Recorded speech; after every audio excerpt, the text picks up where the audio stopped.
Shabbat Shalom, boa tarde. Estamos no dia 5 de junho do ano 2021.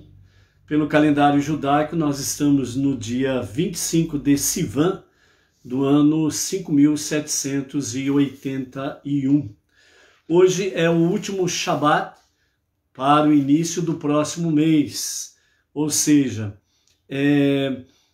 quarta-feira ao pôr do sol, nós teremos o nosso primeiro dia ou primeira noite de Rosh Chodesh.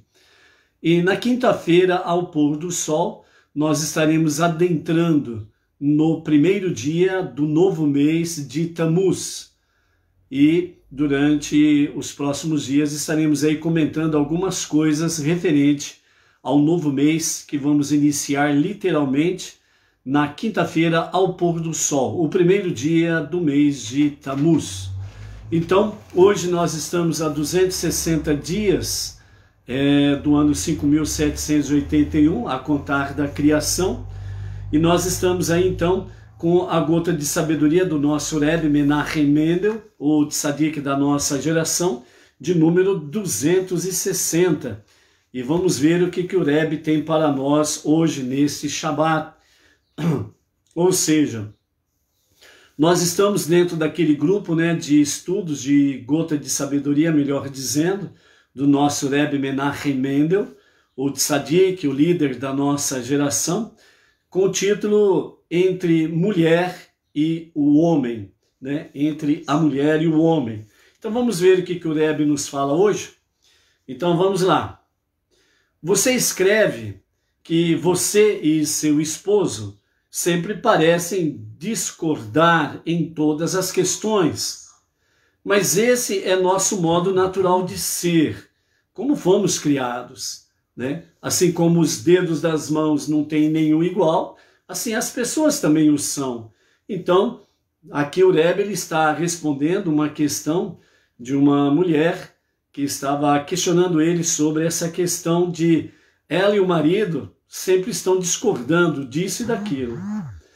Mas esse é o nosso modo natural de ser, que fomos criados, ok? Até aqui, beleza. Cada um de nós tem sua própria opinião. Até aqui também, maravilha.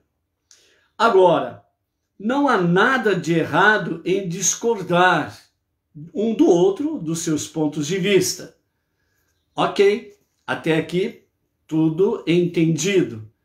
Cada um defende o seu posicionamento, A mulher está dizendo que ela e o marido estão sempre discordando disso ou daquilo, e o Rebbe está dizendo, nós somos criados assim, somos diferentes um do outro, Não há nada de errado em discordar, cada um defender o seu ponto de vista.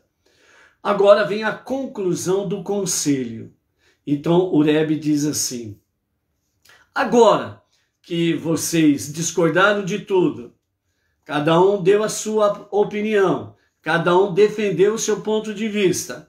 Então agora a conclusão, o Rebbe diz assim: agora vocês têm de aprender a ceder. Agora vocês têm que aprender a ceder. E aí? Como que fica o meu ponto de vista? Eu tenho que aprender a ceder. Você, no caso específico aí, do conselho do Rebbe, ele está dizendo, você, mulher, precisa agora aprender a ceder. O marido precisa aprender a ceder. Não adianta ficar dois bicudos batendo o bico, defendendo seus pontos de vista, e um ficar com cara emburrado um para o outro e estragar um bom relacionamento. Então o Rebbe está dizendo assim, tudo bem, você pode defender o seu ponto de vista, seu marido defende o ponto dele, você pode não concordar, ele também pode não concordar com o seu ponto de vista, Afinal de contas, discordar de opiniões não tem nada demais, não tem problema nenhum, não tem nada pecaminoso nessa questão. A questão em si agora é o quê? Agora você precisa aprender a ceder. De que vale o marido e a esposa, os dois ficarem bicudos um para o outro, né? Serem dois bicudos, dois papagaios bicudos? Vai resolver o quê? Vai ajudar no quê? Em nada. Então, por isso, precisa aprender a ceder. Por quê? Porque ao ceder, o amor prevalece. A harmonia prevalece. E aquilo que precisa ser ajustado, seja do ponto de vista dele ou dela, isso vai acontecer naturalmente. O que não pode é afetar o relacionamento entre o marido e a esposa, entre a mulher e o homem, ou seja, o marido e a esposa. Por isso, aprender a ceder está ligado à questão da humildade, está ligado à questão da perseverança, está ligado à questão de tolerância, está ligado sobre a questão: o que é mais importante, é o meu ponto de vista ou você, a quem eu amo? Aí é que está a questão. Então, quando se aprende a ceder, aprende-se então, de fato, a colocar em prática o quê? O amor. Porque é o amor que, de fato, vai vencer todas as coisas. Simples. E a partir do momento que os dois estiverem nessa harmonia, então a palavra da Torá, ela vai ficar bem melhor para ambas as partes, ok? Então, por isso, vamos lá, vamos ceder, vamos aprender, ok? Luiz Ribeiro, shalom, shalom. Maria Luísa Freitas, lá de Tocantins, Palmas, Tocantins, shalom, shalom. A Malu, lá do Distrito Federal, Paulo Xavier, e a Renata, aqui de Pirajuí, a Simone, lá de Ribeirão Preto, Baruch Hashem. Ok, pessoal? A Leocádia, Baruch Hashem. E nesse sentido, nós vamos andando em frente na nossa jornada monoteísta e somos agraciados. Por isso, realmente que este aprendizado do nosso Rebbe esteja cada vez mais sendo praticado nas nossas vidas, ok? É isso daí. Agora vamos para algo mais profundo sobre isso daí. Não podemos esquecer que o nosso noivado com Deus precisa ter a mesma afinidade. Então vamos ver o que os sábios nos falam, né? Através do Pirkei Avot, né? A sabedoria, o conselho, o aprendizado dos nossos pais, dos nossos mestres. Então, os nossos mestres, eles dizem assim: faze a vontade do Eterno, como se fosse a tua própria vontade, para que ele, o soberano, faça a tua vontade como se fosse a dele mesmo.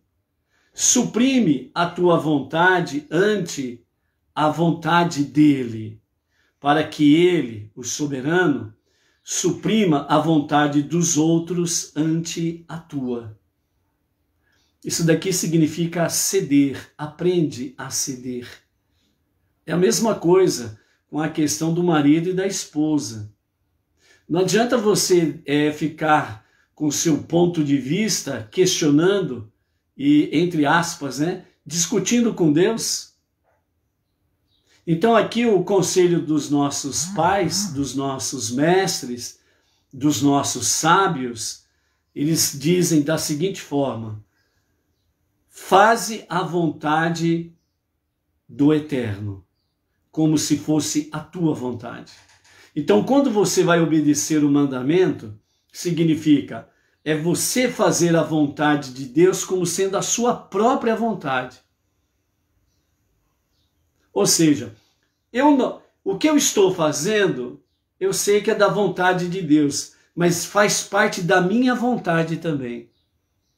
Então eu obedeço mandamentos, porque eu cedo em minha vida a vontade de Deus. E a vontade de Deus é a minha vontade. Quando Deus nos vê agindo dessa forma, segundo os nossos pais, eles dizem assim: então ele, o soberano, o todo-poderoso, o único Deus e único Salvador, então ele fará a tua vontade como se fosse a dele.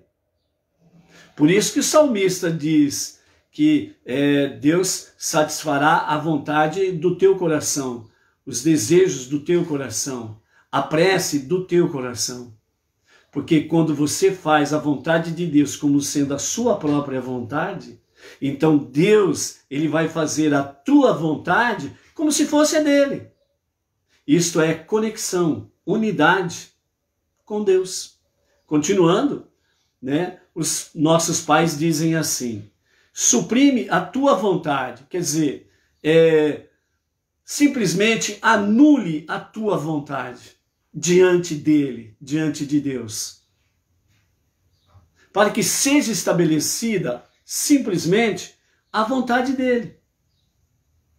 Quando fazemos isso, os nossos pais dizem assim: desta forma, ele vai colocar você em primeiro lugar, diante de todos, para responder a tua prece.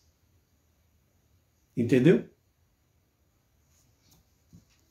Ceder não é somente um ato, no caso específico aqui, não é apenas uma questão de humildade, mas é uma questão de reconhecer Ele como o único Deus. Então, por isso, você quer que Deus faça a tua vontade? Então aprenda a ceder. E diante dele, faça a vontade dele como se fosse a tua própria vontade. E venha realmente suprimir a tua vontade do seu ego, do seu eu, diante da vontade do soberano. E deixe-se estabelecer a vontade do soberano em tua vida. E ele vai te colocar em primeiro lugar para responder a tua prece. Ok? Vamos em frente. Hoje nós estamos então no 7º dia da semana, estamos no dia sagrado do Shabat, e nós estamos então no 7º dia da nossa leitura da Torá, mais um Mafitir, que é a leitura final da nossa Parashá semanal. E a nossa Parashá semanal, de número 37, ou seja, 37ª Parashá, Shelach Lecha, envia por ti mesmo. Então hoje, pela graça bendita de Hashem, nós estaremos completando a leitura, o ouvir e o estudar de 119 versículos durante a semana. E ao encerrarmos então a nossa leitura e o nosso estudo de hoje, nós estaremos completando 4.168 versículos lidos, ouvidos e estudados até aqui. Ok? E pela misericórdia de Hashem, amanhã, primeiro dia da semana, primeiro dia do Shabat, nós estaremos então iniciando a 38ª Parashá, de nome Korach, né? E estaremos estudando 95 versículos na próxima semana. Ok? Baruch Hashem. Louvamos o nosso Eterno pelas pessoas, né, que têm sempre se conectado conosco aqui na live, através do Facebook, assim como também pelo YouTube. Entre eles nós temos aí, né, a Adriana Kamenzek, de Batatais, São Paulo, o Ruberval Ribeiro, de Volta Redonda, Rio de Janeiro, o Jaume Tami, lá da cidade de Girona, na Espanha, a Janete Vargas, lá de Portão, Rio Grande do Sul, o Robson Lima, de Macatuba, aqui na nossa região de Bauru, a Jandir Dias, Campo Grande, Mato Grosso do Sul, o Roberval Gomes, o Marcos Ribeiro, Evilácio Lima, de Manaus, Amazonas, Joel Silva, de Canoas, Rio Grande do Sul. O Rodrigo Silva, de Campo Grande, também, Mato Grosso do Sul. Thalia Esther, Teresina, Piauí. Adamo Jordão, né? Também está sempre aí se conectando conosco, né? A Janete Severiano, dos Santos Buritis, Rondônia. A Osair Leal, de Feira de Santana, Bahia. O Claudinei Alexandre, a Luciana Rodrigues, aqui de Marília, da nossa região. A Edina Silva, aqui também de Bauru, a nossa região. O Israel Arcanjo, o André Olicheski, de Ponta Grossa, Paraná. A Áurea e Ivan Lisboa, lá de Belém, Pará. A Deniglésia Cardoso de Menezes, São Vicente, Baixada Santista, São Paulo. A Fátima e Oswaldo Sato, lá do Japão, lá do outro lado do mundo. Já pensou? A nossa live à tarde com a Torá, ela atravessa os oceanos, atravessa os continentes e chega do outro lado, lá no Japão, com a Fátima e Oswaldo Sato, Baruch Hashem. O Luiz Ribeiro, né, que sempre está aí, ó, né, o Luiz Ribeiro, Itaquera, Grande São Paulo. A Nadir Pereira, lá de Natal, Rio Grande do Norte. A Yaritza Verônica, lá do Chile. A Marlis Tael Monteiro, Vitória, Espírito Santo. A Elizabeth Lobo, lá da cidade do Porto, Portugal. Bem como a Donária Carmo, lá de Lisboa, Portugal também, né? Que o Eterno envie graça e porção dobrada das suas bênçãos aí para Donário, seu esposo, né? O William Jesuíno, lá de Juiz de Fora. A Carla de Costa, Barra Velha, Santa Catarina. O Cássio, né? E a Berenice Altafine, lá também de Campo Grande, Mato Grosso do Sul. A Raquel Alves da Silva, também em Campo Grande. O Ildefonso Ignashevski, ou Visky, né? Ignashevski, filho de Curitiba, Paraná. Ok? Então aqui estão alguns, né? Além dos que já mencionamos hoje aqui, que estão já conectados conosco, também estas pessoas aqui, algumas delas que têm aí se conectado conosco, né? Baruch Hashem, que no Facebook, né, pela misericórdia de Hashem, a gente não consegue contabilizar o número de pessoas que sempre estão aí, pela misericórdia de Hashem, sempre conectando com a tarde, com a Torá, né? Leocádia Pereira, cidade de Colombo, próximo a Curitiba, né? Também aí, mais gente do estado do Paraná, sempre conectado conosco aí, né? Baruch Hashem por isso. Vamos então à nossa sétima aliá, mais mafitir, a leitura final da nossa paraxá semanal. Capítulo 15, do verso 27 até o verso 36, é a nossa sétima aliá, e no versículo 37 a 41 é o mafitir, a leitura final da nossa paraxá. Baruch Hashem, Luiz Ribeiro, a família está aumentando, Baruch Hashem, amém. É verdade, Luiz Ribeiro, Baruch Hashem mesmo, né? Que a família Benenor está crescendo cada dia mais. O Brasil está fazendo um trabalho espetacular com o movimento Benei Noach, né? Em um dos seminários que nós tivemos ali com o nosso Rav Yaakov Gerenstad, né? Quando nós estivemos lá em Atibaia e tivemos lá um seminário há 2 anos atrás ou 3 anos atrás, nós recebemos ali a visita, né, do Rabino Nadav de Israel. E o Rabino Nadav, ele teve um momento, né, quando nós estávamos fazendo as preces da manhã, né, com a direção e a liderança do Caio Scatini, nas nossas preces da manhã, tanto as Bat Noach como os Benei Noach, né? Toda a família Benenor reunida ali no seminário. Então, teve um momento que nós percebemos que o Rabino Nadav, ele entrou ali no salão onde nós estávamos reunidos, salão de conferências, e ele começou a filmar o movimento, né? As preces que estávamos fazendo ali.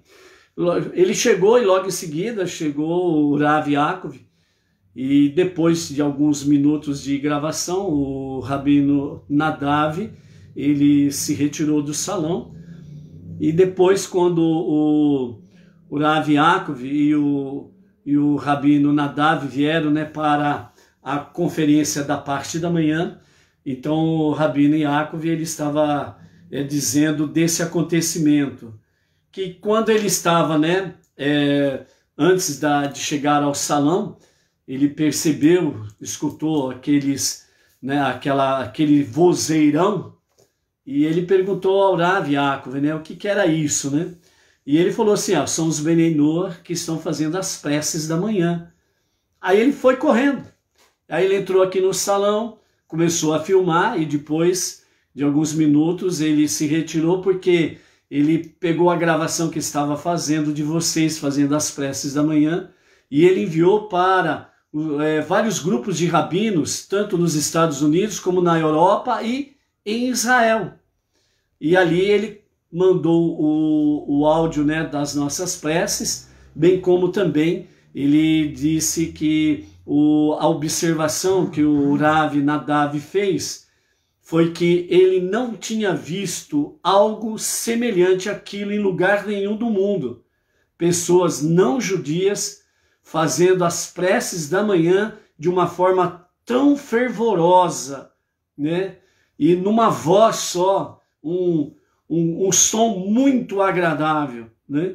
E o Rav Yaakov disse que o Rabino Nadav, ele estava relatando isso no seu áudio para os grupos, né, de rabinos dos Estados Unidos, a Europa e em Israel, com lágrimas nos olhos.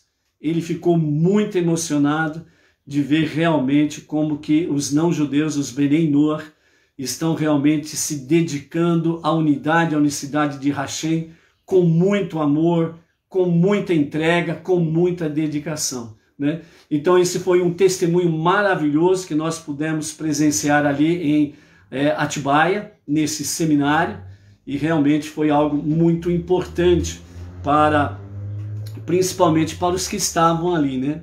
Um salão enorme, eu acredito que nós estávamos ali em mais de 400 pessoas, né? Quem está ouvindo aí, isso daí, e estava presente lá nessa reunião, pode dar o seu, pode mandar aí o seu oi, se eu estou falando corretamente ou não, né? Mas foi muito bom a gente poder ouvir do Rav Yaakov esse testemunho do Rabino Nadav, né? Um rabino israelita que foi convidado para estar nesse seminário e trouxe palestras preciosas e maravilhosas ali. Que Hashem faça com que essa tal de pandemia e todas essas coisas que estão acontecendo aí, graças a Hashem, ele tem ouvido o clamor do seu povo e as verdades estão aparecendo, né? Um grande médico americano foi descoberto, desmascarado, né, a respeito aí dessas questões da pandemia, e quantas mentiras, né, que fizeram e usaram a pandemia como um pano de fundo para corrupções, para ganharem bilhões e bilhões de dólares e por aí afora vai, né? Então, graças a Deus, as coisas estão clareando, as máscaras estão caindo constantemente, diariamente, né? E pela graça bendita de Hashem, né, com as medicações disponíveis e que tem um efeito positivo, que toda a população mundial possa ser devidamente medicada e que os efeitos sejam positivos e que os efeitos negativos colaterais não tenham eficácia, caiam por terra, e que o povo possa ter liberdade principalmente para clamar a Deus e servir a Deus, ok? Baruch Hashem por isso. Vamos então para a nossa sétima leitura. Livro de Números, capítulo 15, do verso 27 a 36, diz assim: a oferenda por idolatria pessoal inadvertida. Se uma pessoa peca adorando ídolos inadvertidamente, ela deverá oferecer uma cabra em seu primeiro ano como uma oferenda de pecado. O sacerdote expiará pelo transgressor que pecou inadvertidamente diante de Deus, expiando em seu benefício, e seu ato será perdoado. Uma única lei será aplicada àquele que peca inadvertidamente, seja ele um dos cidadãos nativos dos filhos de Israel ou um dos convertidos que vive entre eles. Mas, se um indivíduo peca por idolatria com a mão erguida intencionalmente, seja ele um nativo ou um convertido, ele está expressando desprezo por Deus, e sua alma será cortada de seu povo, pois ele desdenhou a palavra de Deus e violou seu mandamento. Esta alma será totalmente cortada se ele não se arrepender e seu pecado ainda está com ele, né? Resumindo de forma simples essa questão aqui, a Torá e Salmos falam de algo bem simples, claro e objetivo, que todos os níveis culturais dos humanos podem entender, que é: levantemos mãos ao nosso Deus. Ou seja, uma expressão de adoração, de entrega, de gratidão, de reconhecimento, que só Ele é Deus, só Ele é Salvador. Então, essa é uma das ações.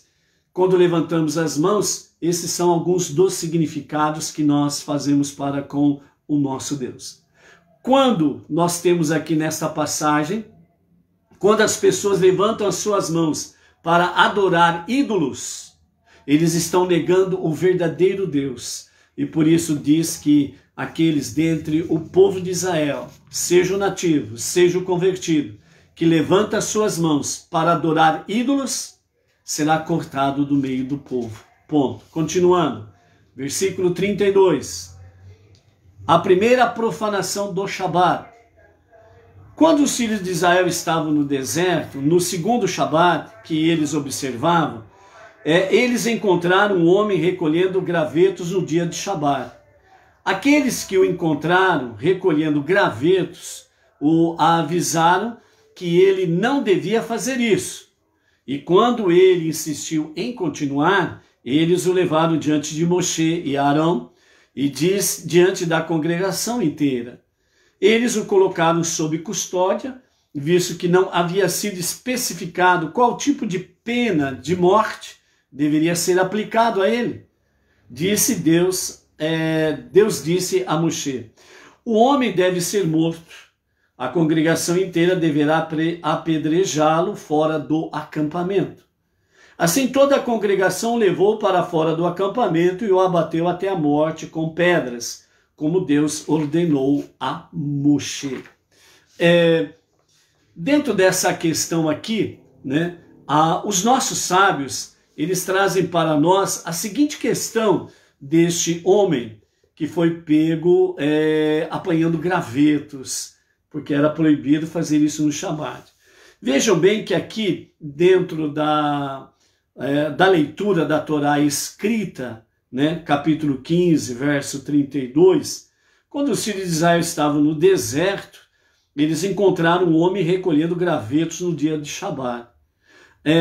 Dentro dos comentários dos nossos sábios, entre eles Rashi, fala que aqui era o segundo Shabat, em que eles estavam vivenciando assim que foi dado realmente a outorga da Torá.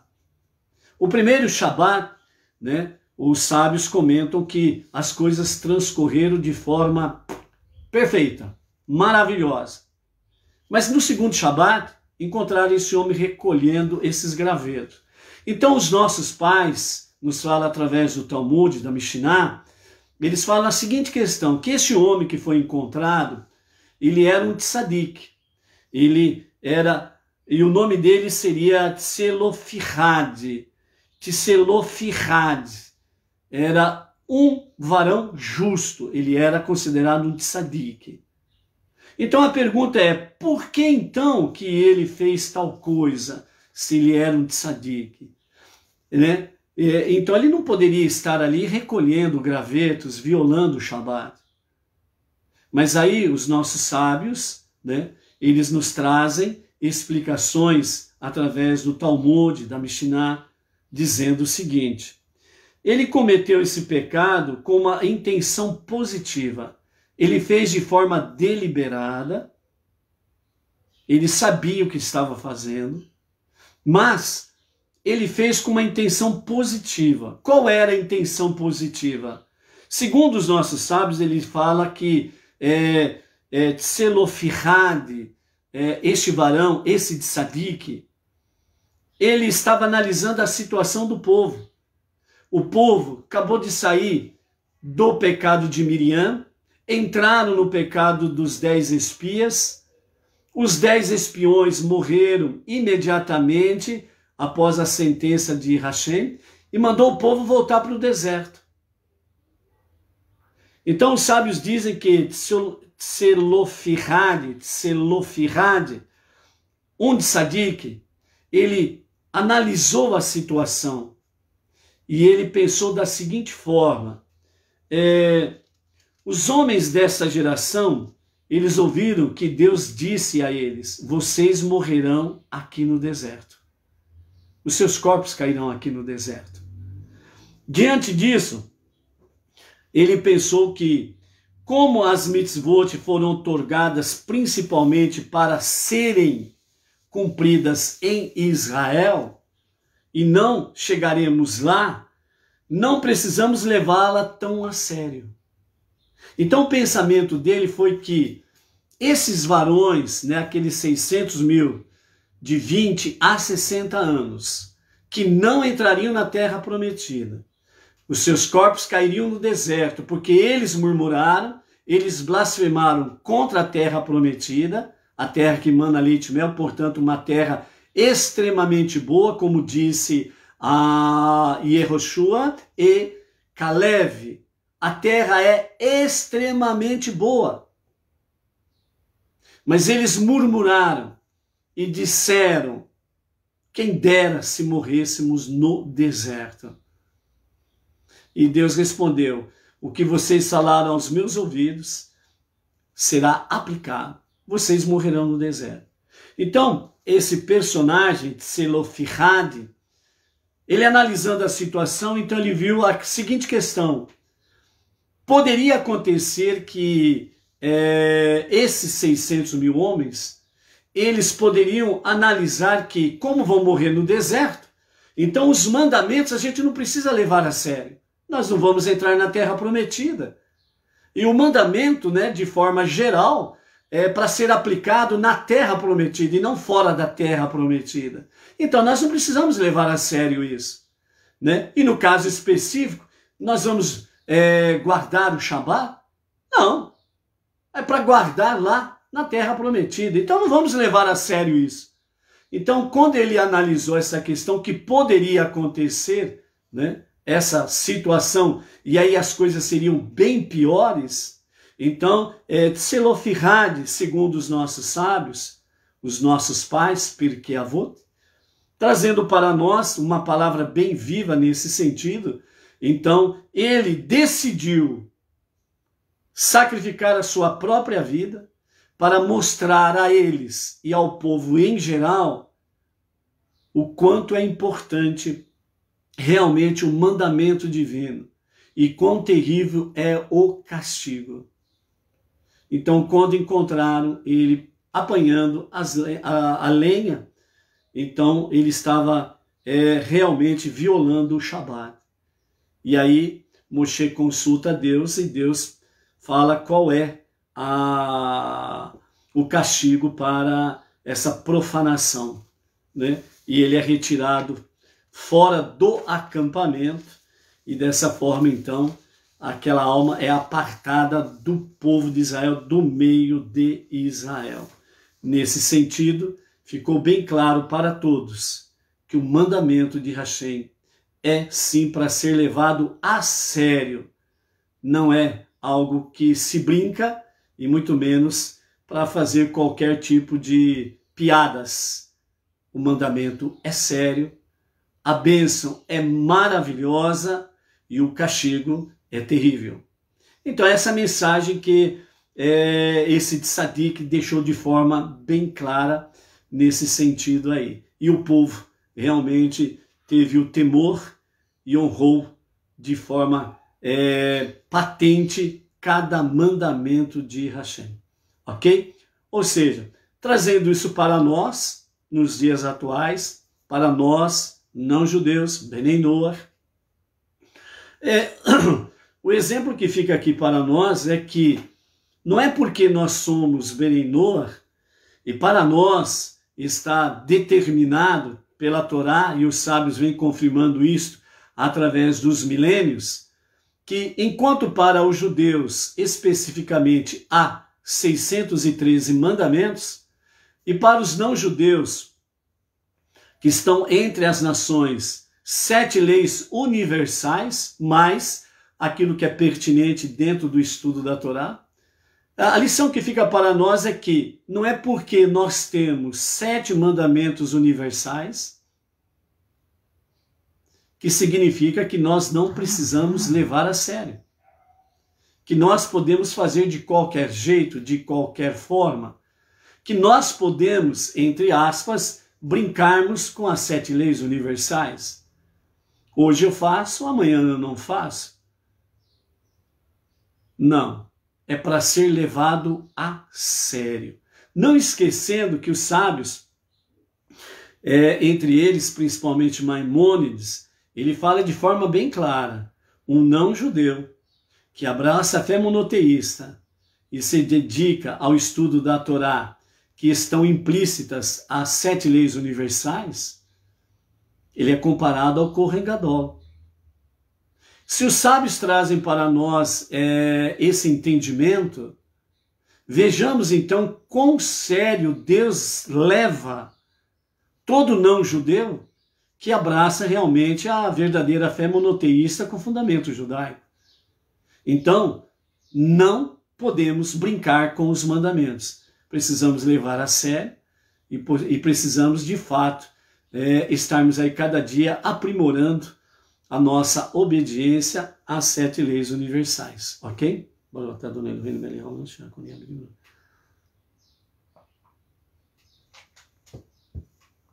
Então essa é a grande lição que esse tzadik deixou para aquela geração.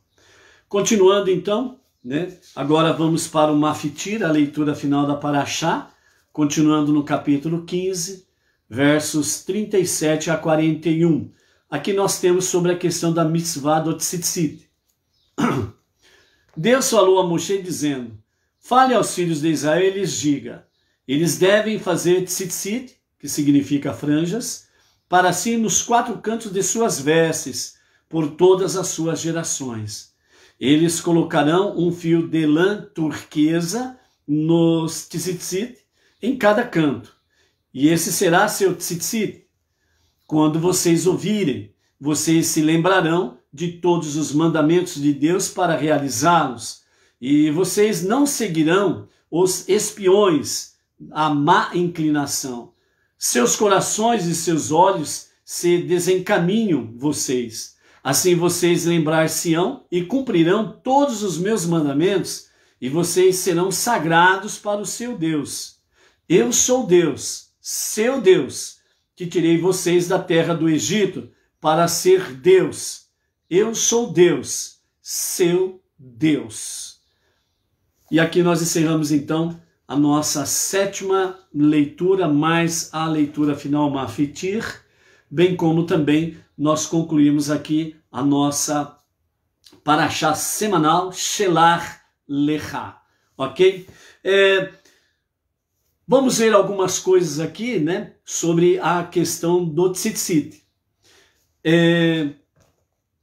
Pessoas perguntam, os não-judeus, pode usar o talit, pode usar o tzitzit.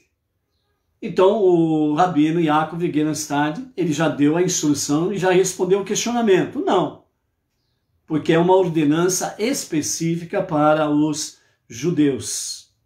Aí você, como Benei Noach, né, ou que não tem um conhecimento correto sobre o tzitzit, aí você fala assim, puxa vida, mas eu gostaria de usar o tzitzit, que são nos 4 cantos, né, das vestimentas, da camisa, onde tem ali aquelas franjas que você vê normalmente os judeus usando, né? Aquelas franjas penduradas, balançando, são chamadas de tzitzit, as franjas. Então vamos ver aqui uma observação que os sábios nos trazem para a gente poder comentar sobre essa questão aí. Bom, primeiramente, Rashi diz assim, o valor numérico da palavra tzitzit, ela tem o valor numérico de 600. Então, a palavra tzitzit, o valor numérico dela é 600. Porém, cada tzitzit, eles têm 8 fios, né? No total, nos 4 cantos, tem 8 fios. E além dos 8 fios, tem 5 nós. Ou seja, 8 mais 5 dá um total de 13. Então, 8 fios, né? Cada canto da roupa, né? Então, cada filamento daquele, cada tzitzit, cada franja daquela, tem 8 fios e 5 nós, somando dá 13. Dessa forma, então, 600 mais 13 dá 613. Por isso que nós lemos aqui e nós ouvimos da seguinte forma. No capítulo 15, verso 39, diz assim, este será seu tzitzit. Quando vocês ouvirem, ou seja, quando vocês olharem, quando vocês observarem, falando para os judeus. Então, quando vocês olharem, ou em você mesmo, ou no seu irmão judeu, o tzitzit, vocês se lembrarão de todos os mandamentos de Deus para realizá-lo. Como aqui no caso específico dá 613, então 613 corresponde aos mandamentos que Deus deu especificamente ao povo judeu. Este é um grande detalhe, porque o não judeu não precisa e não pode usar o tzitzit, porque os 613 mandamentos são para os judeus. É simples e fácil de entendimento, ok?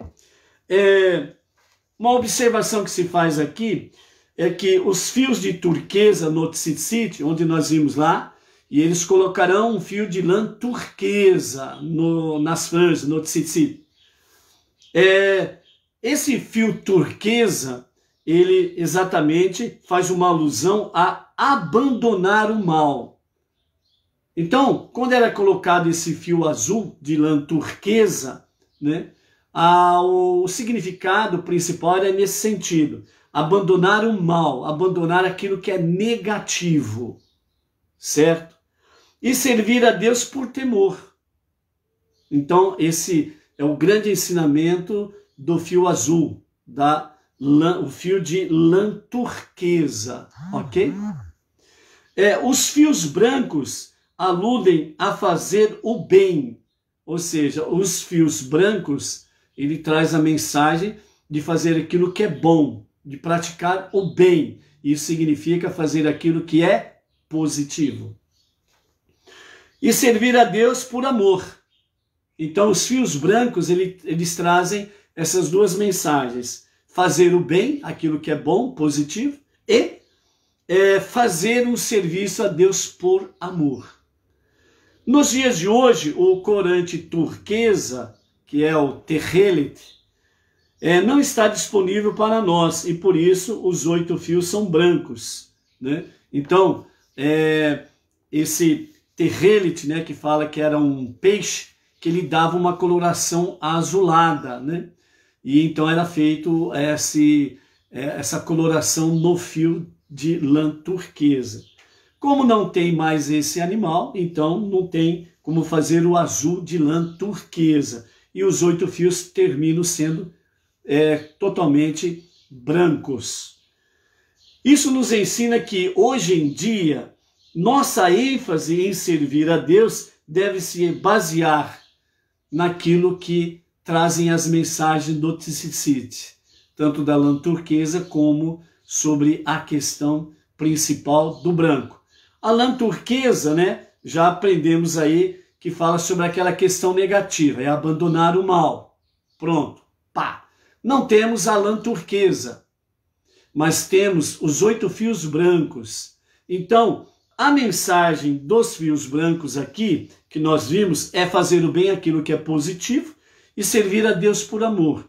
Então, como temos totalmente, né, nos nossos irmãos judeus, o tzitzit, totalmente brancos, os fios, a franja, então a ênfase aqui é servir a Deus baseados no amor e naquilo que é positivo, naquilo que é bom. Então, dentro desse sentido, né, tanto para judeus como para não judeus, o serviço a Deus precisa ser feito com amor e de forma positiva, naquilo que é bom e agradável aos olhos do nosso Hashem. Porque vejam bem, ainda mesmo no versículo 39, quando nos fala, né, quando vocês ouvirem, vocês se lembrarão de todos os mandamentos de Deus para realizá-lo.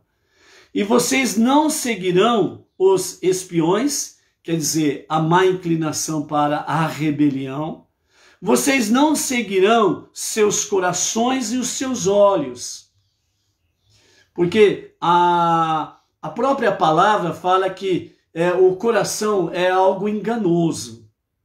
E por isso lá em Provérbios nós encontramos a expressão de Deus como Pai, dizendo, dá-me, filho meu, o teu coração. Dá-me, filho meu.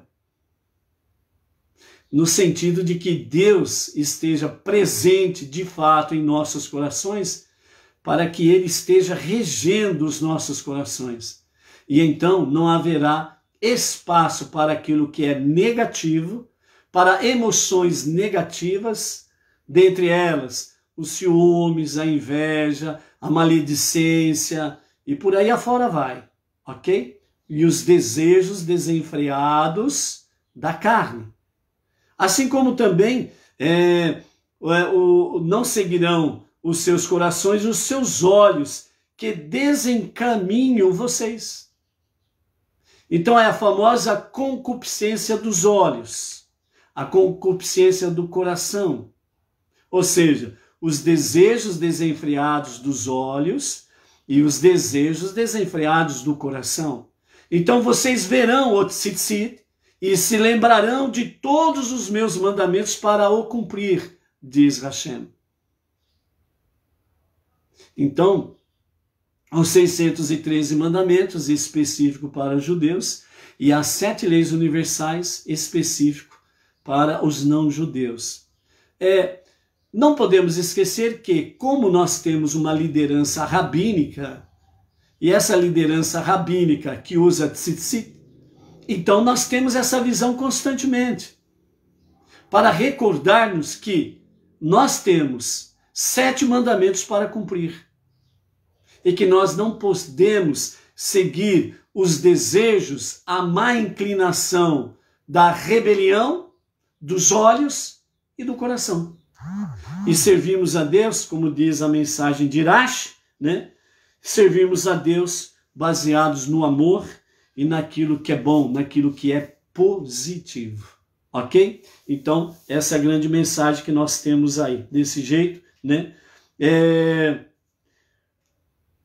O que Deus quer falar conosco sobre os meus mandamentos, sem sombra de dúvidas, é indicando uma ligação com a própria essência de Deus. Ou seja, quando nós nos conectamos na obediência às 7 leis universais, nós estamos entrando numa ligação na essência, na própria essência de Deus. E essa conexão, ela se torna realmente real. Unidade com Deus. É isso que Deus quer encontrar em cada um de nós. Termos essa unidade com Deus. Então, por isso, vamos realmente colocarmos em prática aí essa questão aí que a Paraxá está trazendo para nós através dos nossos sábios, através dos nossos pais, ok? Para nós partirmos então para os finalmente desta Paraxá, nem sempre a maioria tem razão. Os ensinamentos, né, da Torá, eles são inesgotáveis, eles são infinitos, né? Nós já vimos aí em outras reflexões que por mais que o sábio possa adentrar nas dimensões elevadíssimas da Torá, ainda assim não chegou perto de 1/10 ou 1/100 daquilo que é real em conhecer a verdade da Torá. Por isso, plenamente conheceremos nos dias de Mashiach. E que os dias de Mashiach sejam para breve. Que a revelação do justo e verdadeiro Mashiach, que seja para os nossos dias, que seja para agora. Amém. Onde ele trará plenamente, tanto para Israel, para os judeus e para as nações, o conhecimento pleno da Torá. Então, por enquanto, né, por mais que os sábios entendem, transmitem, compartilhem, ainda é pouco diante da realidade que temos aí pela frente, ok? Então, uma das coisas que essa Paraxá deixa para nós também é que nem sempre a maioria tem razão. É algo muito sério isso daí, né? Nem sempre a maioria tem razão. E hoje tudo, né, no mundo inteiro, né, acaba aí, né, essas questões, né? Vamos pela maioria, né? Então, nem sempre a maioria tem razão, ok?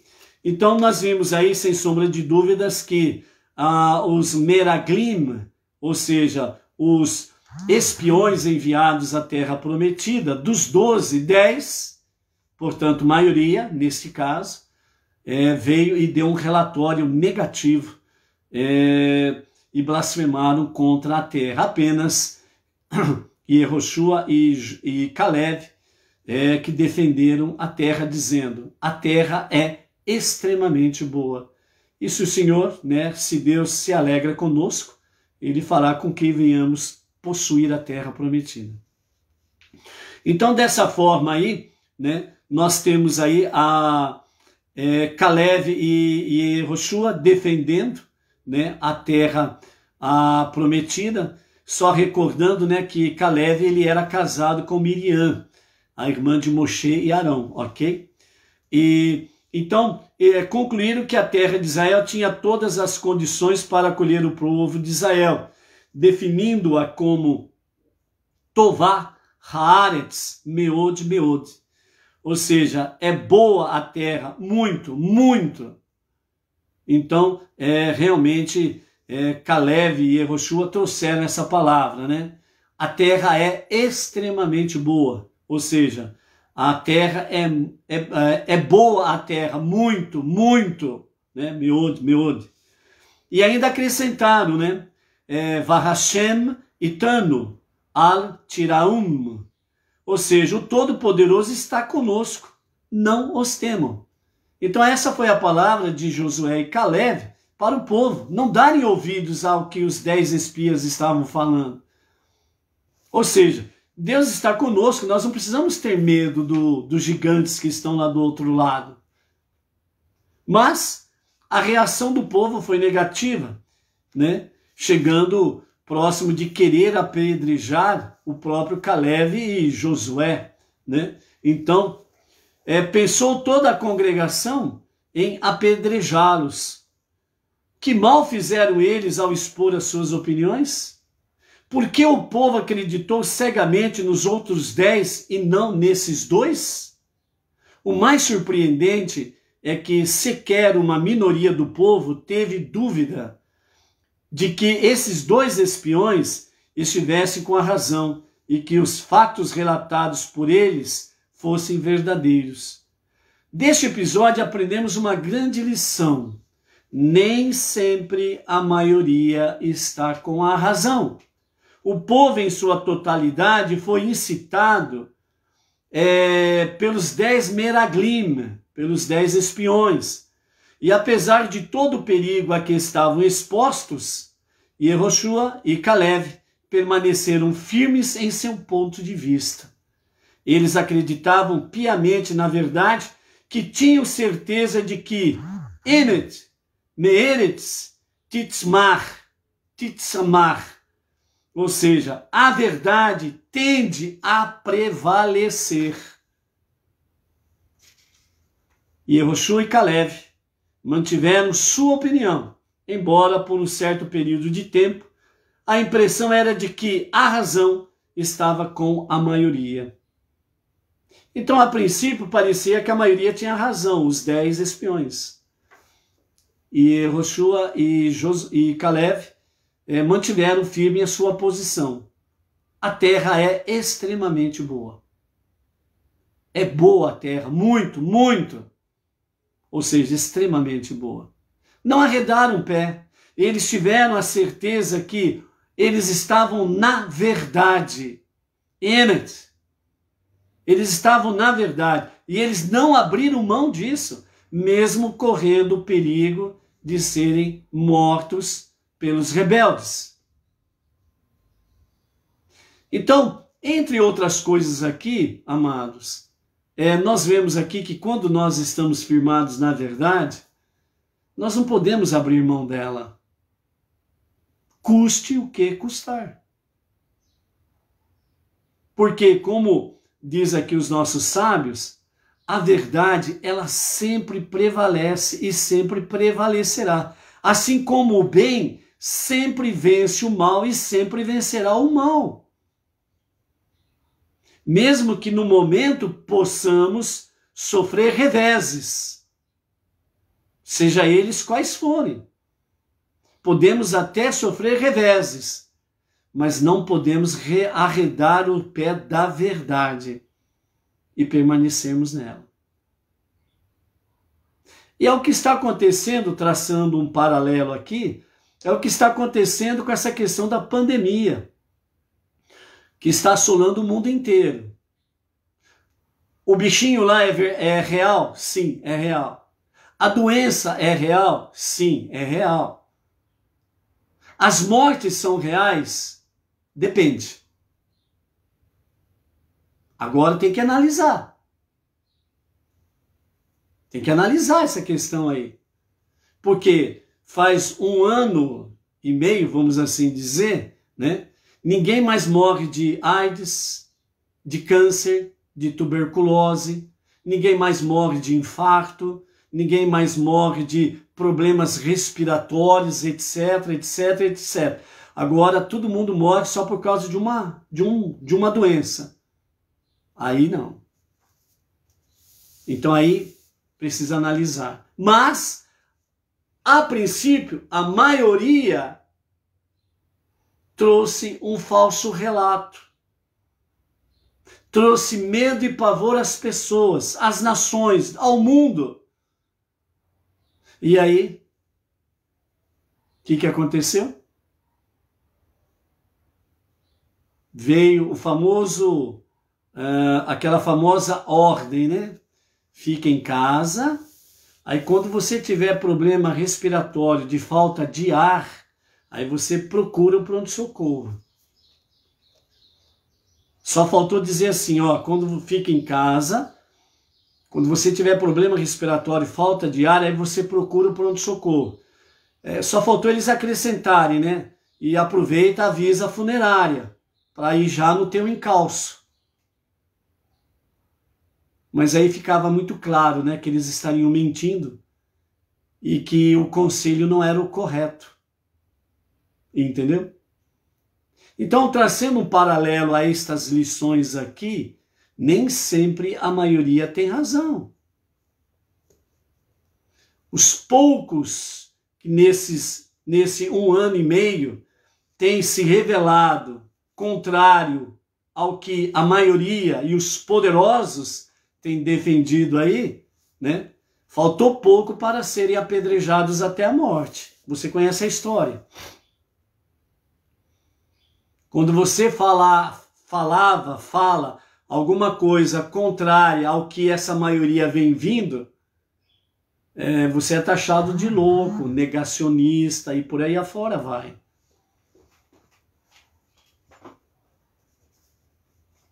Quem são os verdadeiros negacionistas? Aqui nós tivemos o exemplo, o que é ser negacionista. Qual foi a ação dos 10 espiões? Deus prometeu a terra prometida. Mas qual foi a mensagem que os 10 espiões trouxeram para o povo? A terra não é mais nossa, não. Deus mudou o plano, viu? Esquece a terra prometida. Quem foram os negacionistas? Josué e Caleb disse, não, a terra é nossa, Deus prometeu. E se Deus se agrada de nós, Ele fará com que venhamos tomar posse da terra e tenhamos vitória sobre os nossos inimigos. Mas os 10 espiões disseram, não é mais assim. Quem foram os verdadeiros negacionistas? Foram Josué e Caleb ou foram os 10 espiões? Negacionistas são aqueles que negam a verdade. Sempre foi, sempre será assim. Os verdadeiros negacionistas são os que negam a verdade e defendem a mentira como se fossem verdade. Esses são os negacionistas. Simples assim. Então, a mensagem que fica, nem sempre a maioria tem razão. Interessante notar que no Lashon HaKodesh, que é o idioma sagrado, a língua sagrada, observem esse detalhe, amados, como que é importante nós sabermos isto. Nós temos aqui um grande segredo para conhecermos e aprendermos hoje, para quem não sabe, e quem sabe, para renovar esse conhecimento e se fortalecer nele. Olha só o que os nossos sábios trazem para nós. No idioma do Lashon HaKodesh, ou seja, a língua sagrada, o idioma sagrado, que é o hebraico. O hebraico. Somente o hebraico é considerado Lashon HaKodesh. O idioma sagrado, a língua sagrada. Olha só esse detalhe precioso. A palavra emet, que significa verdade, verdade, ou seja, a palavra no hebraico emet, que traduzido é verdade. Preste atenção nisso. Verdade. Não possui plural, ensinando-nos que a verdade é apenas uma.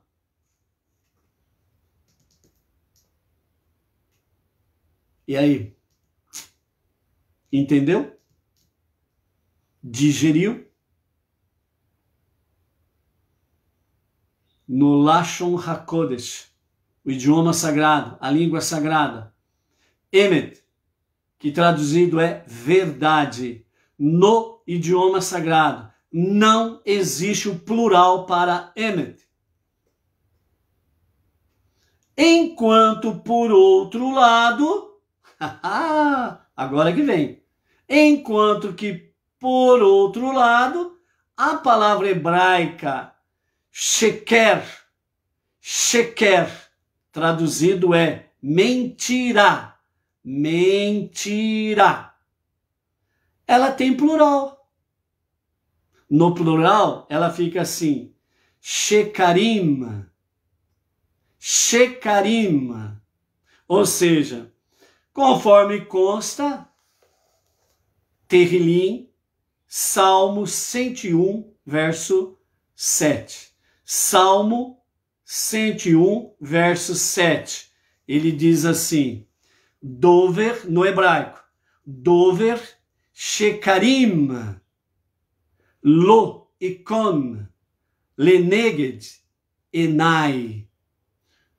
Dover shekarim, lo ikon, leneged enai. Ou seja, aquele que fala shekarim, traduzindo, aquele que fala mentiras, mentiras, que não se apresente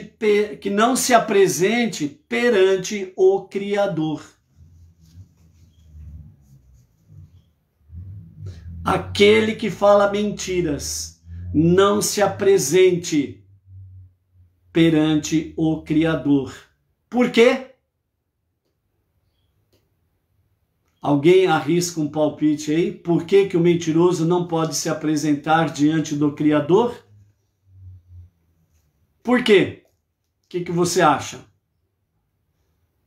Enquanto você pensa e responde, os nossos sábios disseram, Rotamo Shel HaKodesh Baruch Hu Emet. Ou seja, a verdade é o carimbo do Todo-Poderoso. A verdade é o carimbo do Todo-Poderoso. E no hebraico nós temos aqui, ó, Emet, singular, porque no hebraico, Emet não tem plural, porque a verdade é uma e única só. E por isso, a verdade é o carimbo do Todo-Poderoso. É o selo do Todo-Poderoso. Por que que aquele que fala mentiras não pode se apresentar perante o Criador? Porque ele vai morrer se apresentar diante do Criador. Ele vai morrer. Porque a santidade de Deus, ela não suporta o pecado. Então, por isso que, como nós vimos aqui, ó,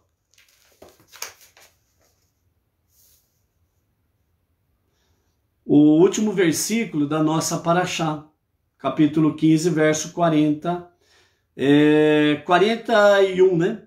Eu sou Deus, seu Deus. Aliás, o verso 40, melhor dizendo, ó. Assim vocês lembrar-se-ão e cumprirão todos os meus mandamentos, e vocês serão sagrados para o seu Deus. O que Deus quer que nós sejamos, que sejamos sagrados para Ele. Por isso que aquele que fala mentiras não pode se apresentar diante de Deus. Porque se ele se apresentar, ele morre. Primeiramente, ele morre espiritualmente. Se ele não fizer techuvá, arrependimento e retorno a Deus, a morte física vai ser uma consequência natural. Mas espiritualmente, ele morre diante de Deus. Deus não o ouve. Deus não atende a sua prece. Por quê? Porque ele pratica shekarim, mentiras. Enquanto que a verdade, ela é o selo do Todo-Poderoso. É simples assim. Dessa forma, então, né, como na Torá consta a mitzvah de seguir os modos de Deus, seguindo os seus exemplos, como sermos piedosos da maneira como Deus é piedoso, devemos também seguir os caminhos da verdade. Muitas vezes, né, nós estamos tão acostumados com o nosso português que inclusive, aliás, diga-se de passagem, né, mal português, porque muitas vezes nós falamos, né, seguir os caminhos das verdades. Nós usamos a forma plural. E no hebraico não tem o plural para verdade. É emet, verdade. Ou seja, seguindo seus exemplos, os exemplos de Deus, como sermos piedosos da maneira como Deus é piedoso, devemos também seguir os caminhos da verdade. Por quê? Porque em Deus há uma só verdade. O que o proverbista diz? Que os homens constroem vários caminhos. Todos eles levam à morte. Por que os homens constroem vários caminhos e todos eles levam à morte? Porque todos os caminhos que os homens constroem estão alicerçados em Shecarim. Shecarim, porque todos os caminhos que os homens constroem, eles estão alicerçados nas mentiras. Shecarim, nas mentiras. Mas todos os caminhos de Deus é verdade. Ou seja, a única verdade. Os caminhos de Deus é a verdade. Por isso, há um só caminho que leva a Deus. Qual que é o caminho? Emet, a verdade. Qual que é a verdade? Diz o soberano. Eu sou Deus, o seu Deus. Fora de mim não há Deus. Antes de mim, Deus nenhum existia. Depois de mim, Deus nenhum há. Eu sou o vosso Deus e o vosso Salvador. Ponto. Esta é Emet. Esta é a única verdade. Verdade absoluta. Fora isso, são caminhos, Shecarim, caminhos alicerçados nas mentiras. Por isso, David Hamelech, o rei David, pede ao Todo-Poderoso, lá no Salmo 119, verso 29, ele diz assim: Derech sheker haser mimeni vetoratecha roneni. Ou seja, livre-me do caminho da mentira. Aqui está no singular, porque ali fala sheker. Livra-me do caminho da mentira e oriente-me segundo tua Torá. Nesse versículo está claro que a mentira e a Torá são caminhos opostos. Ou seja, ou você está em Emet, Torá, ou você está em Sheker, na mentira. Caminhos opostos. Verdade, mentira. Em qual caminho você está? Uma vez que a verdade é o caminho de Deus e que ele nos ordenou a Torá, esta deve ser seguida com autenticidade plena. Então, encerrando a nossa paraxá semanal, a nossa paraxá semanal, né? Shelach Lecha, né? Portanto, tenhamos essa visão. A verdade é o caminho de Deus e que ele nos ordenou através da Torá. Então, a Torá é Emet, a verdade. Os 5 livros da Torá é Emet, é a verdade. E é por ela que nós precisamos andar, né, de forma autêntica e procurando cada vez mais andarmos de forma plena. Ou seja, deixando aqui a pergunta para finalizarmos a nossa paraxá semanal. Você tem o poder de escolher o caminho da verdade e o caminho da mentira. Somente no caminho da verdade existe Emet, a verdade, que significa única verdade. E somente no caminho da mentira que existem as mentiras, e elas vêm com roupagens diversas, muitas com uma boa e bela roupagem para enganar, para destruir e para matar. Mentiras.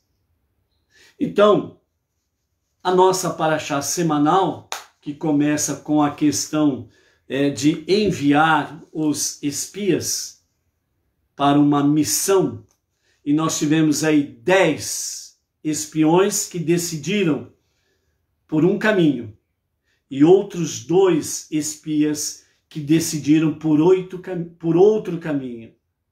2, Josué e Caleb, decidiram pelo caminho da verdade. Outros 8 decidiram pelos caminhos das mentiras. Mas para os 12 foi determinado uma missão.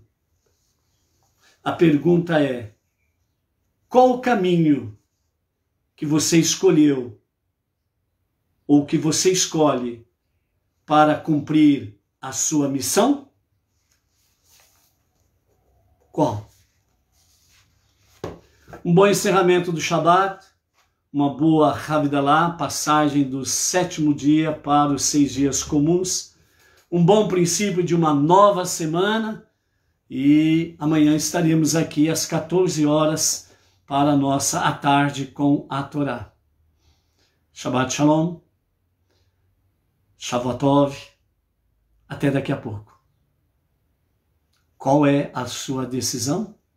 Qual o caminho que você escolhe para cumprir a sua missão? Até mais.